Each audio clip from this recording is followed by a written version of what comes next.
សួស្តីអ្នកទាំងអស់គ្នាមកកាន់ការសម្រាយរឿង Breaking Bad រដូវកាលទី4 វគ្គ 3 រឿងបានចាប់ផ្ដើមឡើងពី Walter ដែលមកធ្វើការទាំងផ្នែកមួយជំហានខៀវប្រូត្រោម៉ៃវាយមកមុននឹងចាប់ផ្ដើមធ្វើការគាត់ក៏បានផឹកកាហ្វេដើម្បីធ្វើចិត្តឲ្យស្ងប់ថែមទាំងគាត់ក៏មានអារម្មណ៍ល្អជាងធម្មតាឈរញញឹមតែម្នាក់ឯងប្រហែលជាគាត់មានគំនិតល្អៗក្នុងការសម្រាប់ការស្នៃមើលទៅតែនៅពេលដែលគាត់ទៅដំណើរការម៉ាស៊ីនដើម្បីចាប់ផ្ដើមការងារក៏ជួបនឹងបញ្ហាតែម្ដងលើកនេះកាសបានយកកាមេរ៉ាសុវត្ថិភាពមកដាក់ក្នុងបន្ទប់មិនមែនត្រឹមតែជាឧបករណ៍លួចស្ដាប់តទៅទៀតទេមិនត្រឹមតែប៉ុណ្ណោះកាមេរ៉ានោះក៏ងាកតាមមើល Walter រហូតតាមដានគ្រប់ជំហានដើម្បីកុំឲ្យគាត់រៀបចំផែនការអ្វីបានទាំងអស់ជាបែបនេះ Walter ក៏មិនពេញចិត្តយ៉ាងខ្លាំងបានដើរមកមុខកាមេរ៉ាទាំងកំហឹងមុននឹងបានបញ្ជូនម្រាមកណ្ដាលឲ្យមើលមួយព្រោះមិនអាចធ្វើអ្វីបានក្រៅពីនេះក្រោយពីបញ្ចប់ការងារ Walter ក៏បានមកពួនក្នុងផ្ទះមិនទៅណាទាំងអស់រហូតធ្វើឲ្យ Skyler ដែលឃើញភាពមិនប្រក្រតីក៏បានមករកដល់ផ្ទះនាងចង់និយាយជាមួយ Walter ផ្ទាល់មិនព្រមទៅណារហូតធ្វើឲ្យ Walter ចាំបាច់ត្រូវបើកទ្វារមកនិយាយជាមួយនឹងនាងតែបើកតែមួយជំហានជួបភ្នែកម្ខាងដែលត្រូវដាល់នោះបាំងនៅក្រោយទ្វារ Skyler បានប្រាប់ថានាងមានរឿងមិនទាន់មកនិយាយតាក់ទងនឹងការទិញកន្លែងលាងឡាននោះតែមិនថាវាមិនទាន់យ៉ាងណា Walter ក៏មិនចង់និយាយទេពេលនេះ Skyler ក៏ចាប់ផ្ដើមឆ្ងល់ថាហេតុអីមិនបើកទ្វារចេញមកទើបបានច្រានចូលទៅឲ្យឃើញភ្នែករបស់ Walter យ៉ាងច្បាស់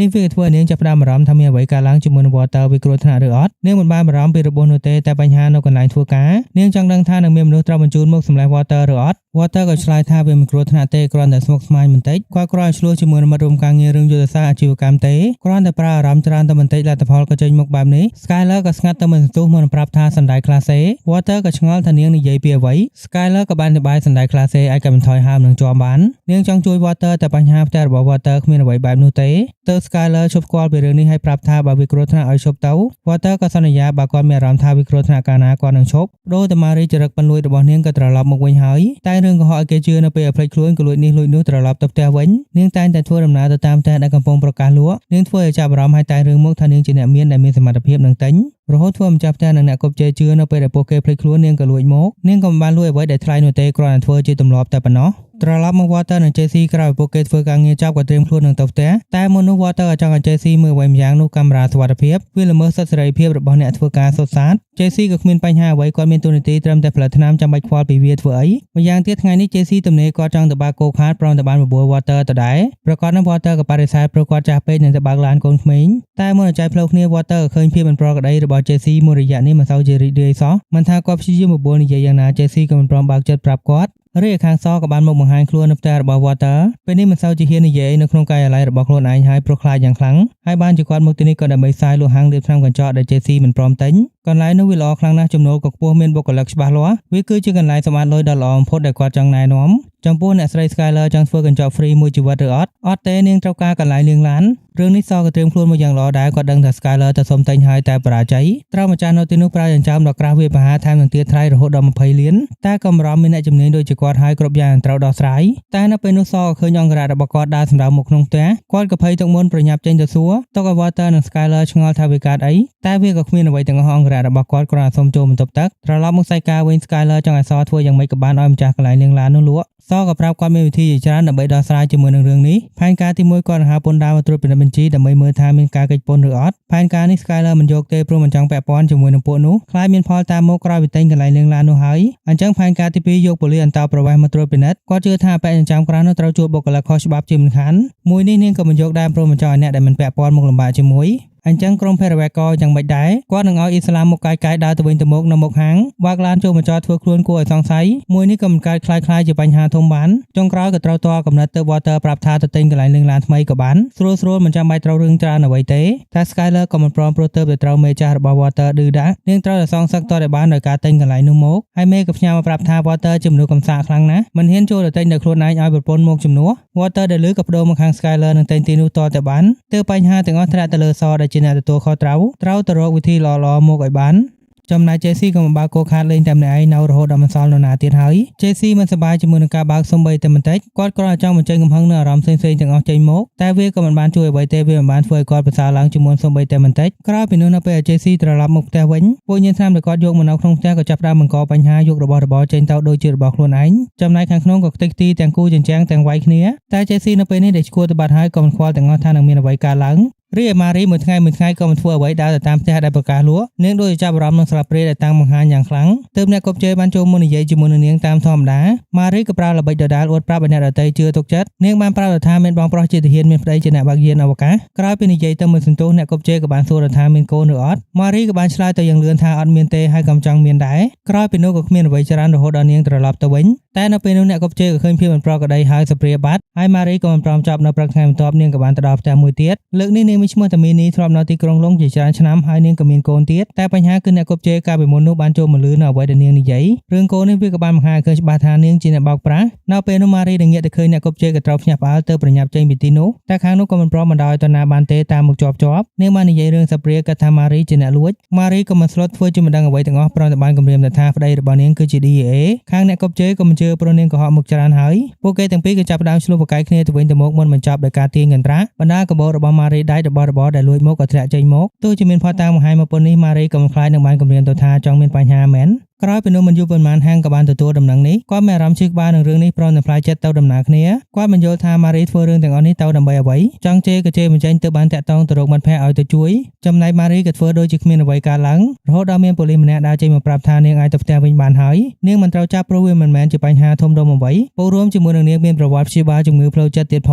ងតែនៅសុកម៉ារីក៏បានស្រែកយំនាងកំពុងស្រែកយ៉ាងខ្លាំងមិនចង់ទៅផ្ទះវិញទៅជួបនឹងហាងទេនាងហត់នឿយណាស់ដែលត្រូវមកមើលថែប្តីដែលយកទៅចិត្តនិងគ្មានហេតុផលអ្វីទាំងអស់ចំណែក Skyler ក៏គ្មានបញ្ហាអ្វីទេកំពុងលាងដបដកូឲ្យកូនតាមធម្មតានាងក៏សង្កេតឃើញថាសាប៊ូដែលប្រើនោះបានហូរចូលទៅក្នុងលូទឹកវាក៏គ្មានអ្វីប្លែកទេតែនាងក៏មានកំណត់អាក្រក់ឡើងមកភ្លាមប្រញាប់លើកទូរស័ព្ទទេទៅរកសយ៉ាងលឿនបដូរមកម្ដងទៀតក៏មានមន្ត្រីម្នាក់មកត្រួតពិនិត្យបណ្ដុំកន្លែងលាងឡានគាត់ក៏បានឃើញថានៅម្ដុំនេះមានការអំពុលដែលកើតចេញមកពីសារធាតុគីមីសម្រាប់លាងឡានទឹកដែលបង្ហូរចេញមកនោះវាធ្វើឲ្យប៉ះពាល់ដល់បរិស្ថានទោះធ្ងន់បំផុតអាចដល់ថ្នាក់បាត់អាជីវកម្មនេះក៏ថាបានដូច្នេះខាងមន្ត្រីក៏បានណែនាំឲ្យបដូរប្រព័ន្ធទឹកថ្មីតែខាងម្ចាស់ក៏មិនអាចធ្វើបានទេព្រោះត្រូវចំណាយរហូតដល់ 200,000 មិនថាគាត់នឹងព្យាយាមសុំអង្វរយ៉ាងណាខាងមន្ត្រីក៏មិនព្រមអត់ឱនទើបគាត់ចាប់ផ្ដើមទ្រាំបានសួរទៅដល់កំហឹងថាមានសិទ្ធិអ្វីមកបិទកន្លែងគាត់វាខុសនឹងច្បាប់មួយណាសាកប្រាប់មកមើលខាងមន្ត្រីក៏មិនដឹងទេថាវាខុសនៅមាត្រាទីប៉ុន្មានខ្លះតែអ្នកជួលដឹងច្បាស់ណាស់ Skyler ដែលនៅពីក្រោយខ្នងគ្រប់យ៉ាងក៏បានប្រាប់ឲ្យមន្ត្រីម្នាក់នោះនិយាយតាមលេងយកច្បាប់មកទាំងកណ្ដាលមកបែបនេះខាងម្ចាស់ហាងក៏គ្មានជំរឿត្រូវតែធ្វើតាមចំណែកម៉ារីក៏ត្រឡប់មកផ្ទះវិញហើយតែនាងក៏នៅតែ stress ដដែលមិនយូរប៉ុន្មានក៏មានប៉ូលីសដែលជួយនាងមកដល់ផ្ទះគាត់មានឈ្មោះតាធីនគាត់មិនបានមករកម៉ារីទេតែមកជួបនឹងហាងដោយធីមមកទីនេះព្រោះមានរឿងសំខាន់នឹងឲ្យហាងជួយព្រោះមានករណីមួយតាក់ទងនឹងពួកជួញដូរគ្រឿងញៀនមានបរិមម្នាក់ដែលមានឈ្មោះតាកែវត្រូវចូលបំបាញ់សម្លាប់ដល់ផ្ទះគ្មានស្លាកស្នាមរបស់ការគាស់ឬលួចអ្វីទាំងអស់នៅកន្លែងកើតហេតុយើងបានជួបនឹងសិភៅមួយក្បាលដែលតាក់ទងនឹងរោងចក្រផលិត iPod ខៀវខ្នាតធំវាជាបញ្ហាធំណាស់តែធីមកំណាយធ្វើអ្វីបានតាក់ទងនឹងករណីនេះគាត់មានសិទ្ធិតែមើលថែលើករណីអ ក្រិតកម្មតែប៉ុណ្ណោះគ្មានសិទ្ធិនឹងចូលទៅពាក់ព័ន្ធនឹងរឿងគ្រឿងញៀនផ្ទាល់នោះទេហាងក៏បានប្រាប់ថានៅពេលនេះគាត់ដើរមិនរួចផងនឹងអាចជួយអ្វីបានធីមក៏គ្រាន់តែត្រូវការតម្រុយតែប៉ុណ្ណោះថានឹងទៅស៊ើបបន្តនៅកន្លែងណាបានគាត់គ្រាន់តែចង់បានខ្លួនគិតកោមិនចង់ធ្វើករណីគ្រឿងញៀននេះទេតែហាងនៅពេលនេះក៏ឈួតមិនខ້ອຍពី JC នោះទេទើបបានប្រាប់ថាគាត់មិនដឹងទេធីមក៏យល់ពីអារម្មណ៍របស់ហាងទើបបានប្រាប់ថាគាត់នឹងទុកសិភៅនៅទីនេះថ្ងៃណាចាប់អារម្មណ៍ចាំមើលក៏បានហាងក៏ធ្វើដូចជាមិនចាប់អារម្មណ៍នឹងវាទេតែនៅបានយូរប៉ុណ្ណាចំណែក Skyler ក៏កំពុងអង្គុយពិនិត្យវិក័យប័ត្រថៃវិទ្យាបាលហាង Water ក៏នៅទីនោះដែរគាត់នៅពេលនេះចាប់ផ្ដើមកាត់ចិត្តពីកន្លែងលាងឡាននោះហើយគាត់គិតថាទៅទិញកន្លែងធ្វើកញ្ចក់តាមការណែនាំរបស់សក៏បានតែ Skyler នឹងចាំព្រោះនាងគិតថាមិនថាយ៉ាងម៉េចម្ចាស់កន្លែងលាងឡានក៏ត្រូវទេមករកនាងហើយវាក៏ជាបែបនោះខាងនោះបានទេមកលក់តាមអ្វីដែលនាងគិតតែនាងក៏ធ្វើរឹកដាក់បន្តិចដំបូងនឹងទិញនៅតម្លៃ 879,000 តែពេលនេះនាងកំចង់ហើយតមកសល់ 800,000 គាត់ហេតុផលក៏គ្មានអ្វីច្រើនទេព្រោះអ្នកឯងឆ្លើយខ្លាំងពេករហូតការសន្ទនានោះ Water ក៏នៅមិនស្ងៀមប្រើ Skyler ទិញទៅតែនាងក៏មិនខ្វល់នឹងទិញនៅតម្លៃ 800,000 មុននឹងបានបិទទូរស័ព្ទដាក់ម្ចាស់កន្លែងលាងឡានបានជា Skyler ធ្វើបែបនេះមិនមែនត្រឹមតែចង់សងសឹកនោះទេនាងចង់សន្សំសំចៃលុយនិងកាត់បន្ថយភាពគួរឲ្យសង្ស័យកុំឲ្យខាងនោះឆ្ងល់ថាហេតុអីបានជាគ្មានការតវ៉ាអ្វីទាំងអស់នាងធ្វើគ្រប់យ៉ាងប្រុងប្រយ័ត្ននិងជាអ្នកតថ្លៃលំដាប់អាជីពបន្តិចបន្តួចក៏មិនលើកលែងអ្វីដែលត្រូវធ្វើគឺរងចាំខាងនោះទេត្រឡប់មកវិញក្រោយពីរងចាំមួយសន្ទុះខាងនោះក៏ទេមកមែននៅយប់នោះដែរ Water និង Skyler ក៏បានជប់លៀងបន្តិចបន្តួចព្រោះអាជីវកម្មដែលពួកគេទើបតែនឹងជួយសម្អាតឡាននិងលុយទៅដំណើរគ្នាពួកគេទាំងពីរក៏រីករាយជាមួយនឹងរឿងនេះតែបញ្ហាគឺស្រារបស់ Water ទិញមកវាថ្លៃខ្លាំងណាស់តម្លៃរហូតដល់ $320 Skyler មិនពេញចិត្តយ៉ាងខ្លាំងដែល Water ទិញរបស់ថ្លៃចូលផ្ទះកុំភ្លេចថាអ្នកឯងនៅពេលនេះគ្រាន់តែជាគ្រូដែលគ្មានការងារធ្វើនិងប្រើលុយជាមួយនឹងរបស់បែបនេះមិនបានទេព្រោះវាគួរឲ្យសង្ស័យខ្លាំងពេក Water ក៏មិនសូវជាខ្វល់អ្វីជាមួយនឹងរឿងនោះព្រោះគាត់បង់លុយសុទ្ធគ្មានបញ្ហាអ្វីទេតែ Skyler ក៏មិនព្រមឈប់នៅបានប្រាប់ថាអ្នកលក់បានឃើញមុខរបស់អ្នកឯងនាងលំបាត់គ្រប់បញ្ហាចង់ឲ្យ Water ធ្វើខ្លួនឆ្លាតជាងនេះពួកគេទាំងពីរក៏បានប្រកែកគ្នាទៅមើលសន្ទុះមុននឹងចាប់ផ្ដើមសម្របសម្រួលដោយ Skyler ជាអ្នកចាប់ផ្ដើមបានហុចកែវឲ្យទៅ Water និងបានប្រាប់ទៅថាយើងត្រូវតែប្រញាប់កម្ចាត់ភស្តុតាងឲ្យអស់ចំណែកហាងក៏ទ្រាំដៃបានហើយគាត់ក៏បានទៅយកសិភៅកំណត់ត្រារបស់កែវមកអានទាំងកណ្ដាលយប់ពេលណាដែលហាងចាប់ផ្ដើមយល់ពីសិភៅនេះវាប្រកាសជាខ្លាចជាបញ្ហា បន្តមកនៅវគ្គទី4រឿងបានចាប់ផ្ដើមឡើងពីម៉ៃគាត់បានមកនៅក្នុងឡានដឹកមាត់របស់កាសខាងក្នុងនេះវាល្ងាខ្លាំងណាស់ដល់ថ្នាក់គាត់ត្រូវស្លៀកពាក់ដោយធ្វើដំណើរទៅតំបន់ប៉ូលហើយមូលហេតុដែលគាត់ត្រូវមកវេទនាក្នុងនេះក៏ដើម្បីមើលថែការដឹកជញ្ជូនមុននោះមិនចាំបាច់ទេតែពេលនេះសង្គ្រាមរវាងពួកមីស៊ីកូនិងកាសបានចាប់ផ្ដើមហើយថែមទាំងពេលនេះឡាននៃម៉ៃកំពុងជិះក៏ត្រូវហៅឲ្យចតមានសម្លេងប្រកែកគ្នារវាងអ្នកបើកឡាននិងអ្នកប្រាប់ឲ្យឈប់ដោយខាងនោះមានបំណងអាក្រក់ចង់បើកទ្វារឡានចេញមកនៅពេលដោះស្រាយមិនត្រូវក៏បានបញ្ចប់ដោយសម្លេងកំភ្លើងមួយគ្រាប់បង្ហាញឲ្យឃើញថាអ្នកបើកឡានត្រូវចាត់ការទៅមុនហើយទៅធ្វើឲ្យពេលនេះសល់តែម៉ៃដែលត្រូវចាត់ការគ្រប់យ៉ាងតែម្នាក់ឯងគាត់បានទៅយកកែមកបាំងធ្វើជារនាំងដើម្បីរងចាំឲ្យពួកវាបើកទ្វារចូលមកតែពួកនោះក៏បានចូលមកពិនិត្យម្ដងចិត្តត្រជាក់របស់ម៉ៃមុននឹងបន្តរ៉ាចូលមកយ៉ាងគ្មានប្រណីជាងរាប់រយគ្រាប់ពួកនោះបានបន្តរហូតដល់គ្រាប់តែមិនតាន់ចប់បានបដូរគ្រាប់ហើយបន្ថែមឲ្យមួយឈុតទៀតនៅពេលពួកគេទាំងពីរគិតថាគ្មាននរណារស់ហើយក៏បានបើកទ្វារចូលទៅតែក៏ត្រូវម៉ៃបញ្ជូនចេញមកវិញទាំងពីរម៉ៃបានដើរចូលមកតែអារម្មណ៍មួម៉ៅយ៉ាងខ្លាំងគ្រប់យ៉ាងគួរតែដំណើរទៅយ៉ាងរលូនតែមករួមការងារម្នាក់បែរជាត្រូវស្លាប់ថែមទាំងគ្រាប់មុននោះក៏មិនត្រឹមតែចិត្តត្រជាក់នោះទេតែដាច់តែម្ដងរីឯ Skyler នៅពេលនេះក៏ដេកមិនសូវជាលក់ទេប្រើពេលភាគច្រើនគិតពីនេះពីនោះហើយបានសរសេរវាចូលទៅក្នុងសៀវភៅបង្កើតបានជា account ថែមទាំងនាងក៏បានស្រាវជ្រាវលើវិធីលេង Blackjack ទៀតផងនាងបានចំណាយពេលភាគច្រើនសិក្សាទៅលើវាថែមទាំងបានសិក្សាទៅដល់កន្លែងព្យាបាលអ្នកញៀនល្បែងទៀតផង Walter ដែលនៅសុកក៏ត្រូវអូសទៅដែរក៏ឆ្ងល់ថាគាត់មិនធ្វើអ្វីនៅទីនេះគ្រប់យ៉ាងដែលនាងធ្វើទៅក៏ដើម្បីតែងរឿងកុហកគ្រប់គ្នាឲ្យសមជាងមុនព្រោះមុននោះ Skyler បានកុហកមករីទៅថា Walter បានលួចមកពីការលេងល្បែងហើយម្យ៉ាងទៀតហាងក៏មិនទាន់ដឹងពីរឿងនេះរួមទាំងរឿងដែល Walter ជាអ្នកចេញថ្លៃព្យាបាលឲ្យទើបនៅថ្ងៃនេះពួកគេនឹងទៅកុហកហាងគ្រប់យ៉ាងត្រូវតែសមបំផុតជាហេតុធ្វើនាងចាំបាច់ត្រូវសិក្សាគ្រប់យ៉ាងដើម្បីលទ្ធផលចេញមកល្អឥតខ្ចោះតែការប៉ັດកំដូចនឹង account របស់នាងទេព្រោះ Walter លេងល្បែងមិនកាកខ្លាំងណាស់រហូតដល់ Skyler ចាំបាច់ត្រូវរំលងដំណាក់កាលនៅវត្តចូលទៅដំណាក់កាលសារភាពជំនួស Walter ត្រូវធ្វើមុខអាសែតបំផុតដើម្បីបញ្ឆោតហាង Walter កំសោយចូលចិត្តវិធីនេះទេព្រោះវាធ្វើឲ្យគាត់មើលទៅជាមនុស្សដែលមិនកើតការជាមនុស្សដែលគួរឲ្យអាណិតនិងអាណោចអាធំតែ Skyler ក៏បានប្រាប់ថានេះហើយជាដំណោះស្រាយដែលល្អបំផុតហើយនៅទីបំផុតថ្ងៃនោះក៏មកដល់ពួកគេទាំងគ្រួសារបាននាំគ្នាទៅផ្ទះរបស់ហាងពួកគេទាំងសងខាងក៏គ្មានបញ្ហាអ្វីទេបានសួរទុកតាមបែបអ្នកមិនបានជួបគ្នាយូរខាងស្រីៗក៏នាំគ្នាទៅធ្វើម្ហូបចំណែកហាងក៏ចង់នាំក្មួយទៅមើលថ្មគ្រីស្តាល់របស់គាត់ Walter ក៏មិនបានចាប់អារម្មណ៍អ្វីទេតែគាត់ក៏បានតាមទៅដែរថ្មដែលហាងចូលចិត្តបំផុតគឺ Rhodonite វាកើតចេញមកពី silicate ដែលខូចខាតរបស់ Manganese ហើយបានជាវាមានពណ៌ផ្កាឈូកព្រោះ Manganese ធ្វើប្រតិកម្មជាមួយនឹងអុកស៊ីហ្សែនវាដូចគ្នាទៅនឹងដែរដែលកើតស្នឹមនោះឯងអ្វីដែលហាងនិយាយក៏ត្រូវតែចង់ដឹងច្បាស់ជាងនេះត្រូវអូម្នាក់នេះ Walter បានអធិប្បាយគ្រប់យ៉ាងរហូតដល់វាអស់ភាពគួរឲ្យចាប់អារម្មណ៍ហាងនឹកឃើញថាសម្បត្តិរបស់គាត់ក៏ខ្លាចជាថ្មធម្មតាទៅហើយចាំបាច់ត្រូវរកអ្វីផ្សេងមកអួតក្មួយប៉ុន្មានថ្ងៃមុនគាត់បានករណីថ្មីមកពេលនេះជាទីប្រឹក្សាគាត់មានកសែតមួយចង់ឲ្យ Walter យកទៅបើកមើល Walter ក៏បារម្ភជួននេះក៏នៅទីនេះដែរមិនកើតអីមែនហាងក៏ឆ្លើយថាវាមិនអីទេវាគ្រាន់តែជាវីដេអូដែលគួរឲ្យអស់សំណើចតែប៉ុណ្ណោះវាគឺជាវីដេអូដ៏គោដែលគេថតទុកពេលច្រៀងតែអ្នកដែលសើចមិនចេញនៅពេលនេះគឺជា Walter គាត់ឆ្ងល់ថាករណីនេះហេតុអីបានជាធ្លាក់មកក្នុងដៃរបស់ហាងបានហើយ Walter ក៏ច្បាស់ថាហាងមិនមានត្រឹមតែកសែតនោះទេមិនយូរមិនឆាប់រឿងរបស់កាសប្រកាសជាបាយធ្លាយបានសូយទាំងវងជាមិនខានដូរមកម្ដងទៀតក៏នៅលើតុអាហារ Skyler នៅពេលនេះក៏បានសារភាពគ្រប់យ៉ាងឲ្យគ្រប់គ្នាបានដឹងរឿងនៃ Walter បានលុយមកពីណាគ្រប់យ៉ាងក៏ដំណើរទៅតាមផែនការដែលនាងត្រៀមទុកនេះវាក៏ធ្វើឲ្យហាងត្រូវបោកទៅម្នាក់ទៀតJuniorក៏មិនសល់ Skyler ក៏បានបន្តចាប់ពីពេលនេះទៅ Walter នឹងកែខ្លួន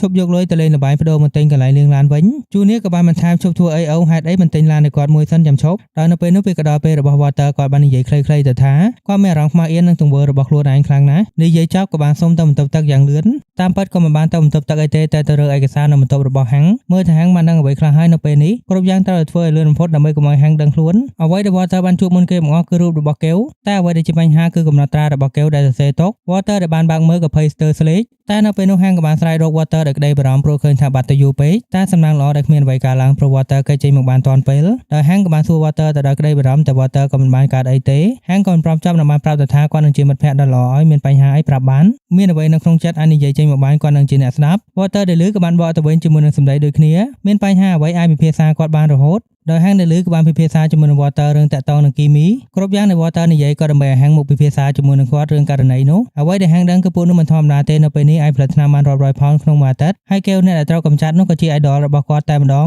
ជាអ្នកដែលគាត់តាមរកមកជាង1ឆ្នាំហើយជាអ្នកដែលអាចផលិតរបស់បានបរិសុទ្ធបំផុតវាឈ្មោះថា Heisenberg ហើយឈ្មោះនេះហាងក៏បានទៅរកពីប្រភពមកហើយដែរវាគឺឈ្មោះអ្នកវិទ្យាសាស្ត្រដែលធ្វើការឲ្យពួក Nazi អាល្លឺម៉ង់មានឈ្មោះពេញថា Werner Heisenbergនៅខណៈដែលហាងកំពុងនិយាយនោះ Walter ក៏បានចាប់អារម្មណ៍នោះទេគាត់ត្រួតពិនិត្យសៀវភៅមើលគ្រប់ចំណុចថាមានកន្លែងណាជាតម្រុយមករកគាត់បានឬអត់ហើយគាត់ក៏បានឃើញថានៅខាងក្នុងនោះបានកត់រូបមន្ត P2P ទុកទៀតតែអ្វីដែលសំខាន់មានឈ្មោះមួយដែលហាងចង់ឲ្យ Walter មើលគេបានសរសេរគ្នាមួយតែជូនទៅដល់ WW ជាផ្កាយនឹងភាពស្ងប់ស្ងាត់ក្នុងចិត្តរបស់គាត់ហាងក៏យល់ថា WW នោះត្រូវជាឈ្មោះកាត់ជាមិនខានហាងក៏ទាយថាត្រូវជា Wooklo Wilson William Wonka ឬមិនអញ្ចឹង Walter វាយក៏ថាបាន Walter ដែលលើឈ្មោះនោះក៏សើចមិនចេញតែក៏ធ្វើជាកំប្លែងអុយត្រូវចាប់ហើយនៅខណៈដែលហាងកំពុងសង្ស័យ Walter ក៏ចង់ឲ្យមើលអ្វីម្យ៉ាងនៅក្នុងសៀវភៅនោះគាត់ចាំបាននៅខាងក្នុងនោះមានកំណាព្យមួយដែលតែងនៅ Wall Whitman ដែលជាឈ្មោះពេញរបស់ WW ដែលហាងកំពុងតាមរកនោះឯងហាងដែលឃើញក៏យល់ស្របនឹងបានសរសើរថា Walter ពិតជាឆ្លាតមែននេះវាក៏ធ្វើឲ្យ Walter រួចខ្លួនទៅបានម្ដងទៀតដោយសារសំណាង ម្យ៉ាងទៀត Water ចង់ដឹងហាងគិតថាកែវគឺជា Heisenberg មែនអី ហាងក៏គិតបែបនោះមែនតែគាត់ក៏មិនបានអទេដែល Heisenberg ស្លាប់គាត់ចង់ជាអ្នកដែលទៅចាប់ដាក់ខ្នោះដោយខ្លួនឯងជាងតែសភាពរបស់ហាងដែលជាបែបនេះក៏មិនអាចស៊ើបអ្វីបានបន្តទេមានត្រឹមតែឲ្យខាងក្រុមប៉ូលីសជាអ្នកទទួលខុសត្រូវដោយខ្លួនឯងតម្រុយក៏មានខ្លះដែរខាងប៉ូលីសបានស្នាមរៀមដៃមកកំពុងត្រួតពិនិត្យថាតែមានសាកសីដែលឃើញមនុស្សគួរឲ្យសង្ស័យទៀត Water ដែលឮបែបនោះក៏នៅមិនសុខហើយក៏ប្រញាប់ធ្វើដំណើរទៅផ្ទះរបស់ JC ពេលចូលទៅសភាពក៏មិនដឹងថាត្រូវនិយាយយ៉ាងម៉េចហើយសុទ្ធតែពួកញៀនថ្នាំពេញផ្ទះទៅទាំងអស់សម្រាប់ក៏រាយប៉ាយពេញនោះគ្រាន់តែផ្លូវដើរក៏ស្ទើររកមិនឃើញពេល Water ដើរចូលជ្រៅបន្តិចក៏ឮសំឡេងម៉ាស៊ីនកាត់សក់ JC នៅពេលនោះក៏ខ្លាចជាជាងកាត់សក់ទៅហើយថែមទាំងឈូសសក់គាត់ឲ្យត្រងោលដោយគ្រូរបស់គាត់ទៀត Water ក៏បានចូលទៅនិងប្រាប់ថាគាត់មានរឿងសំខាន់នឹងនិយាយជាមួយតែ JC ក៏មិនព្រមទើប Water បានអូទៅនិយាយជាមួយតែម្ដង Water បានប្រាប់គ្រប់យ៉ាងដែលគាត់ដឹងឲ្យទៅ JC ថាមានប៉ូលីសកំពុងស៊ើបរឿងរបស់កែវពួកនោះបានជួបនឹងក្រយោដៃនៅកន្លែងកើតហេតុ JC ក៏មានទំនុកចិត្តយ៉ាងខ្លាំងថានោះមិនមែនជារបស់គាត់ទេ Water ក៏ចង់ដឹងថាហេតុអីក៏ច្បាស់ម្ល៉េះ JC ក៏ឆ្លើយបើជារបស់គាត់មែនប៉ូលីសប្រកាសជាមកខ្លួនរបស់គាត់ទៅហើយកុំភ្លេចថាគាត់មានប្រវត្តិមិនសូវជាល្អខាងប៉ូលីសតាមដានគ្រប់ជំហាន Water ក៏នៅតែខ្លាចមិនព្រមចប់ចង់ឲ្យ JC រៀបរាប់ពីកន្លែងកើតហេតុដូចជាសម្បកកំភ្លើងនោះមានបានរើសត្រឡប់មកវិញអត់ប្រកាសណាស់អត់បានយកមកទេ Water ក៏បានបន្តពេលចូលទៅរកកែវជួយកណ្ដឹងឬគោទ្វារសំណួរដែល Water សួរវាក៏ធ្វើឲ្យ JC នឹកឃើញនៅហេតុការណ៍នៅថ្ងៃនោះទោះជាគាត់ព្យាយាមបំភ្លេចវាចង់ស្លាប់ JC ដែលទ្រាំអំបានក៏ដើរចេញមកស្រែកសួរទៅមិត្តភក្តិជួលថ្នាំរបស់គាត់ថានរណាចង់បាន$100ឬអត់ហើយក៏ចាប់ JC បានជួលមនុស្ស Water ចេញទៅក្រៅ Water ក៏មួម៉ៅដែល JC មកលេងអ្នកគាត់បែបនេះតែកំណៃទេមានបញ្ហាអ្វីពីភាសាសដោយសក៏យកស្របតាមគំនិតរបស់ JC បើប៉ូលីសមានផតតាំងមែន JC ត្រូវចាប់ទៅហើយតែ Water ក៏គិតថាមិនថាយ៉ាងម៉េចហាងក៏នៅតែសង្ស័យលើ JC ព្រោះហាងច្បាស់ណាស់ថា JC គឺជាអ្នកដែលពាក់ព័ន្ធជាមួយនឹងឯងពណ៌ខៀវតែសក៏នៅតែមិនខ្វល់បើហាងដឹងហើយវាយ៉ាងម៉េចនឹងជិះរទេះនឹងទៅចាប់ដល់ផ្ទះមែនទោះជាស្ដាប់ទៅព្រៃផ្សៃបន្តិចតែបើហាងមកចាប់មែននោះគាត់នឹងប្តឹងត្រឡប់ទៅវិញពីបាត់ប្រាអំពើហិង្សានឹងតាមរញ៉េរញ៉ៃមិនព្រមចប់តែប៉ានេះហាងក៏មិនហ៊ានមកប៉ះ JC តទៅទៀតហើយតែម្យ៉ាងទៀត Water លំបាកចិត្តបើកាសដឹងរឿងនេះប្រកាសជាមិនលែង JC ទៅទេ JC វាជាបញ្ហានិងឧបសគ្គរបស់អង្គភាពនៅពេលនេះថានៅផ្ទះរបស់វានៅពេលនេះក៏សុទ្ធតែពួកញៀនថ្នាំពេញទៅទាំងអស់ Water នៅពេលនេះក៏លំបាកចិត្តយ៉ាងខ្លាំងមិនដឹងថាការស្នើចិត្តការនឹង JC ពេលណាទេមកដល់ពេលនេះសក៏សើចលេងចេញហើយព្រោះគាត់អាចសួយទៅដែរដំណោះស្រាយដែលសអាចណែនាំបាននៅពេលនេះគឺការតែងដំណោះស្រាយគាត់ស្គាល់នឹងបរិមម្នាក់ដែលនឹងអាចលុបនឹងឯងចេញទៅបានគេហៅគាត់ថាអ្នកលុបឈ្មោះទោះជាប្រើលុយច្រើនទៅបន្តិចតែ Water នឹងគ្រួសារនឹងបាត់ទៅតែម្ដងបាត់ទៅមិនសល់ប្រវត្តិអ្វីទាំងអស់នឹងទៅចាប់ផ្ដើមជីវិតថ្មីនៅកន្លែងណាក៏បានស្រដៀងទៅនឹងការការពារសាស័យតែវាអស្ចារ្យជាងនោះវាបាត់ទៅបែបមិនសល់តាមដានក៏មិនបានតែបញ្ហាក៏មានបើលុបទៅហើយមិនអាចត្រឡប់មកដូចដើមវិញបានទេសក៏បានហុចលេខទូរស័ព្ទរបស់បរិមម្នាក់នោះឲ្យតែ Water ក៏ប្រាប់ថាគាត់ចាំកាត់មើលសិនព្រោះគាត់ចាំបាច់ត្រូវជួយ JC ដែរមិនត្រឹមតែគ្រួសារទេនិយាយដល់អ្នកបង្កបញ្ហាគាត់ក៏ទើបទៅភ្ញាក់ពីដេកត្រៀមខ្លួននឹងទៅធ្វើការមុននឹង JC ចេញទៅគាត់ក៏មិនភ្លេចមិត្តញៀនថ្នាំរបស់គាត់បញ្ជាបរិមម្នាក់ទៅទិញវីសាម៉ូតូមុននឹងគាត់ត្រឡប់មកផ្ទះវិញហើយកុំភ្លេចទិញសម្រាប់អ្នកគ្រប់គ្នានៅទីនេះផងបរិមម្នាក់នោះក៏ប្រាប់ថាបានតែបញ្ហាលុយក្នុងខ្លួនរបស់ JC មិនគ្រប់ទើបគាត់បានឡើងទៅយកនៅក្នុងបន្ទប់របស់គាត់មកបន្ថែមដោយ JC ក៏បានទុកលុយទាំងអស់នៅក្នុងថតទូក្នុងបន្ទប់របស់គាត់នៅពេល JC យកលុយចុះមកឲ្យក៏មានក្មេងជំទង់ម្នាក់មើលមិនព្រមព្រិចភ្នែកព្រោះនៅពេល JC ចេញទៅហើយនៅគ្មាននរណាយាមបន្ទប់របស់គាត់ទេនៅពេល JC ចេញមកក៏ធ្វើការជាមួយនឹង Water តាមធម្មតាតែអ្វីដែលប្លែកគឺកាមេរ៉ាសុវត្ថិភាពដែលងាកមើល JC គ្រប់ជំហានប្រកាសណាស់ Water ក៏សង្កេតឃើញពីរឿងនេះអ្វីដែលគាត់ខ្លាចកំពុងនឹងកើតឡើងពេលណាដែលការស្គាល់ថា JC ជាគ្រោះថ្នាក់ប្រកាសជាសម្លេង JC ចោលជាមិនខានក្រោយពីបញ្ចប់ការងារ JC ក៏ត្រឡប់មកផ្ទះវិញយ៉ាងលឿនតែលើកនេះមិនមកដៃទទេនោះទេបានយកឯងពខៀវមកផ្ញើមិត្តភក្តិទៀតផងប្រហែលជាទៅរកវិធីថ្មីក្នុងការលួចមកបានចាយរួចគាត់ក៏បានបវរស្រីម្នាក់ឡើងបន្ទប់អូទៅតែម្ដងពេលចូលមកដល់ក៏មានអារម្មណ៍ធុញព្រោះលុយទាំងអស់របស់គាត់ត្រូវលួចទៅហើយតែ JC នៅពេលនេះក៏មិនខ្វល់ពីវាសូម្បីតែបន្តិចនាំស្រីអង្គុយលេងហ្គេមប្រណាំងឡានធ្វើប្រងើយតែនៅព្រឹកថ្ងៃបន្ទាប់ក៏មានមនុស្សមកដាក់គាត់ដល់កន្លែងដេកជាម៉ៃនោះឯង JC ដែលឃើញក៏សួរទៅមុនត្រជាក់ទៅត្រូវអីមកម៉ៃក៏មិនបានបកស្រាយអ្វីទេប្រហែល JC ចោះទៅនិយាយគ្នាខាងក្រោមពេលចុះមកខាងក្រោមក៏បានឃើញនឹងអ្នកដែលលួចលុយរបស់ JC ទៅម៉ៃជាអ្នកទៅអូសខ្លួនត្រឡប់មកវិញមិនមែនព្រោះ JC ជាមេអ្វីទេគាត់គ្រាន់តែមិនចង់ឲ្យវាខ្លាចជាបញ្ហាធំទៅជាងនេះបើវាត្រូវចាប់ព្រមជាមួយនឹងលុយប៉ូលីសប្រកាសជាតាមរកប្រភពជាមិនខានតែ JC នៅពេលនេះក៏មិនខ្វល់ថានរណានឹងលំបាកឬប៉ះពាល់អ្វីទាំងអស់ទោះជាម៉ៃព្យាយាមដាស់តឿនយ៉ាងណាគាត់ក៏មិនព្រមស្ដាប់ជាហេតុធ្វើឲ្យម៉ៃចាំបាច់ត្រូវយករឿងនេះទៅនិយាយជាមួយនឹងកាសនៅពេលនេះ JC វាកាន់តែធ្វើប្រហែសពីមួយថ្ងៃទៅមួយថ្ងៃវាជាចំណុចខ្សោយរបស់អង្គភាពទោះជាម៉ៃដឹងថា JC ធ្វើការជាមួយនឹង Water បើមានអ្វីកើតឡើងជាមួយនឹងវា Water ប្រកាសជានៅមិនសុខខ្លាំងជាងមុនទៅទៀតតែមិនថាយ៉ាងម៉េចយើងក៏ត្រូវតែចាត់ការនឹងរឿងរបស់ JC ឲ្យរួចរាល់កាសក៏បានអនុញ្ញាតតែឲ្យម៉ៃជាអ្នកកាត់រកវិធីដោយខ្លួនឯងនៅព្រឹកថ្ងៃបន្ទាប់ Water ក៏បានមកធ្វើការតាមធម្មតាតែបញ្ហាក៏មានទៀតហើយឆ្មោះនេះហើយ JC មិនទាន់មកដល់ជាបែបនេះ Water ក៏នៅមិនសុខហើយប្រញាប់ទៅរកដល់ផ្ទះតែម្ដងព្យាយាមតាក់ទងទៅរកហើយតែ JC ក៏មិនព្រមទទួលថានៅផ្ទះរបស់ JC នៅថ្ងៃនេះក៏ប្លែកទាំងស្ងាត់និងចាក់សោទៀត Water ក៏ព្យាយាមរកផ្លូវចូលនឹងទេទៅបណ្ដើហើយនៅទីបំផុតគាត់ក៏បានទៅជួបនឹងមួយអួចមួយដែលបិទមិនជិតពេលចូលទៅបាន Water ក៏ប្រញាប់ទៅបន្ទប់របស់ JC មុនគេស្រប JC មិននៅផ្ទះថែមទាំងទូរស័ព្ទក៏មិនបានយកទៅទៀតបែបនេះវាក៏កាន់តែខុសភាពប្រក្រតីហើយនៅពេលរក JC មិនឃើញ Water ក៏ត្រូវប្រើវិធីតែមួយគត់ដែលនឹងអាចតាក់ទងទៅរកកាសបាននោះគឺការប្រើកាមេរ៉ាសុវត្ថិភាពនៅក្នុងបន្ទប់ធ្វើការគាត់បានមើលទៅទាំងកំហឹងនិងបានសួរទៅថា JC នៅឯណា ចំណែក JC នៅពេលនេះក៏នៅមានជីវិតទេគាត់មិននៅជាមួយនឹងម៉ៃពួកគេទាំងពីរកំពុងនាំគ្នាធ្វើដំណើរចេញទៅក្រៅស្រុកម៉ៃក៏បានសួរទៅកាន់ JC ថាចង់ដឹងអត់ថាយើងនឹងទៅណា JC ក៏នៅតែមិនខ្វល់នឹងឆ្លើយថាអត់ទេហើយរឿងក្នុងវគ្គនេះក៏បានមកដល់ទីបញ្ចប់អរគុណអ្នកទាំងអស់គ្នាសម្រាប់ការទស្សនា